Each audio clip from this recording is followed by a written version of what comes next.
We are here for the International Markets Conference at FIAR 2012, and we have Mr. Rangam BIR from ALLIANZ-TIRIAC with us. Good morning, Mr. Rangam BIR. Good morning. You're here with us to our main conference from FIAR 2012. And we're discussing again about the crisis and about the fact that 2012 might be the first year that we can call after the crisis. Is that true? Do you see the things like this?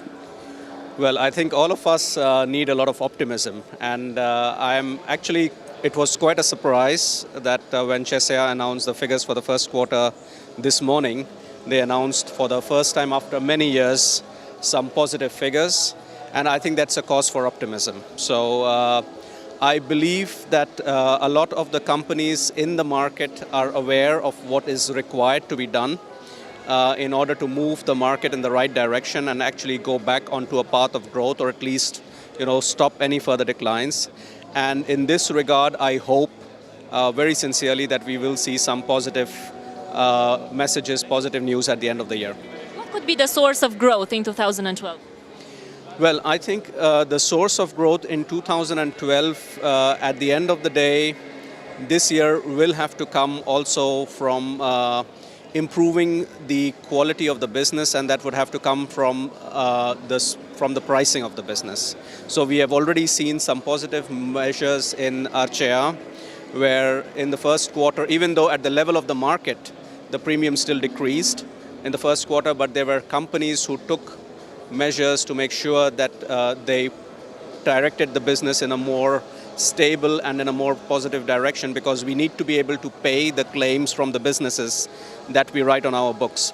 And in this regard, there are several lines of business like Casco, like Archaea, and even property, where the prices have gone down quite significantly in the last, let's say, couple of years during the crisis. And gradually we hope that there will be an improvement in the pricing environment, because we cannot really expect that there will be more new business in terms of more new risks. There are no more new cars which are, let's say, in the market. So the risks in the market level will be relatively stable. So the only way the growth will come is when, let's say, for each of those risks, we get a better pricing environment. And that is the expectation, that if we can have a more stable development in that regard, and insurers will, let's say, stop very aggressively bringing down the pricing, then we might have, again, hopes to go back into growth.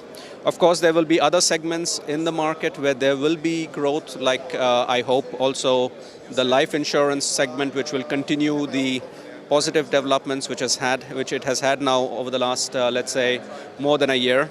And hopefully the people will be maintaining their appetite for savings, and the life insurance offers an opportunity to build up the savings for the population, and that should provide some opportunity for growth on the life side.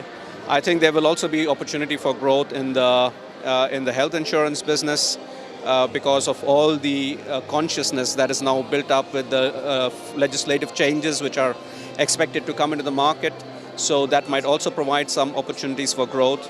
And we see, even in the smaller lines of business like liability, or even, let's say, agriculture, and so on and so forth, there are small pockets of growth. And if we take all of those opportunities together, who knows, maybe at the end of the year we have some positive news for us.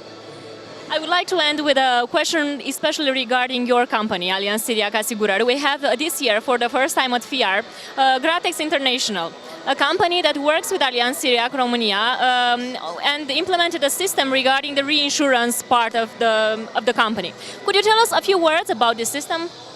Sure.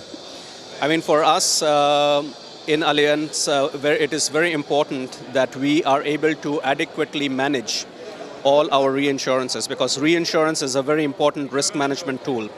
So in this, together with the help of the system, we are able to actually identify within our portfolio all the risks and what is the level of reinsurance we have on those risks, where we have adequate coverage, where we don't have adequate coverage, and we are able to really manage our portfolio on a real-time basis. So at any point of time, we are able to identify, okay, what are our reinsurance liabilities, what are our reinsurance receivables, towards which counterparties, and how we can manage them and we are able to do it in an automated way. And we are also able to take a look at the overall reinsurance for the entire portfolio. And with this, we are able to manage the level of exposure we have in our portfolio. And this is done directly linked to our, let's say, underlying policy data for each and every policy. And that really allows us in a very positive way, together with the help of systems, to manage this entire portfolio from a reinsurance perspective. Because we were also doing that in the past, but in the past it was then more, it was not on a real-time basis.